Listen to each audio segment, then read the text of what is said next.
শুনলাম, আমি খবর নিব এটা যে কেন বাড়ানো হয়েছে এবং এ ব্যাপারে আমাদের কি করণীয়। অবশ্যই আমরা এটার ব্যবস্থা নিব। চামড়ার ব্যাপারে প্রতি বছরই হয়, আমিও দেখি, বাট দায়িত্ব নেওয়ার পরে এটা আমাদের প্রথম বছর ছিল।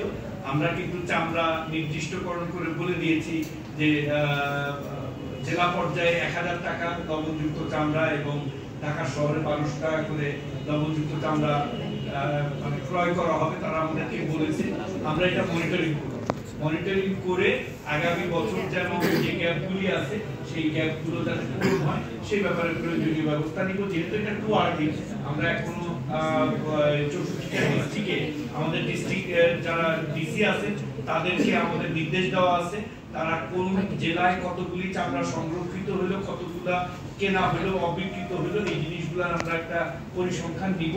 এবং আপনারা জানেন যে লাইন মিনিস্ট্রি হলো ইন্ডাস্ট্রি, তো এখানে আমরা শুধু মনিটরিংই করতে পারি, বাট কাউকে কেনায় বাধ্য করা সেটা তো হলো ইন্ডাস্ট্রি মিনিস্ট্রির কাজ, এবং তাদের সাথে আবার অর্থ মন্ত্রণালয় যুক্ত আছে, ফাইন্যান্স অ্যাভেলেবল। তো এই সমন্বয়টা আমরা দেখবো, আমরা ইন্ডাস্ট্রির সাথে কথা বলবো, 1 মাস যাক, গেলে আমরা বুঝতে পারবো যে কতগুলি চামড়া সংরক্ষিত হয়েছে আর কতগুলি চামড়া অবিকৃত আছে বা সংরক্ষিত হয়নি বা আনঅ্যাকাউন্টেড ফর আছে।